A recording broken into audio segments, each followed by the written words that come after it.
हिमालय की तराई में कभी एक साधु रहता था।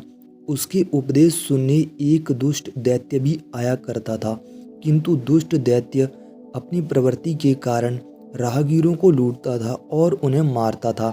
एक बार उसने काशी के एक धनी सेठ की पुत्री और उसके अनुचरों की सवारी पर आक्रमण किया।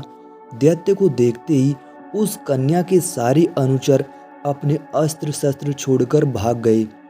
सेठ की कन्या को देखकर दैत्य उस पर मुग्ध हो गया। उसने उसकी हत्या न करके उससे ब्याह रचाया।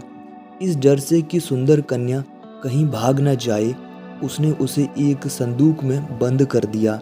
एक दिन वह दैत्य साधु से मिलने जा रहा था, तभी उसकी नज़र एक सुंदर झील पर पड़ी। गर्मी बहुत थी, इसीलिए वह झील के पास आया। उसने अपने साथ लिए हुए संदूक को बाहर निकाला, फिर संदूक को खोलकर कन्या को बाहर निकाला और उसे जलाशय में अपने हाथों से स्नान कराया। उसके बाद वह खुद जलाशय में स्नान करने लगा। मुक्त होने के बाद वह कन्या जलाशय के किनारे पर विचरण करने लगी। तभी कन्या की नज़र एक नवयुवक पर पड़ी, जो कि एक जादूगर भी था। उस अत्यंत सुंदर युवक को देखकर कन्या ने उसे इशारों से अपने पास बुलाया। फिर प्रेम क्रीड़ा करने के लिए उसने उसे संदूक में बैठने को कहा।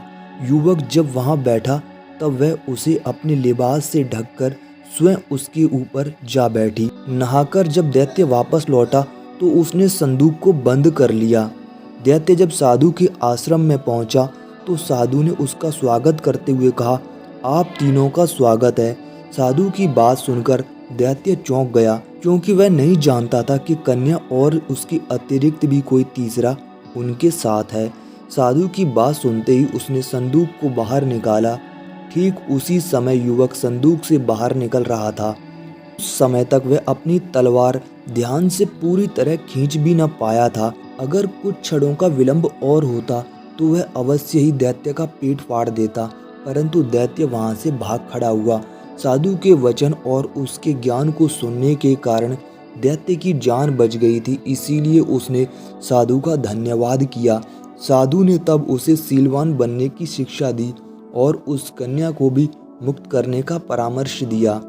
उस दिन के बाद से दैत्य शीलव्रती बन गया।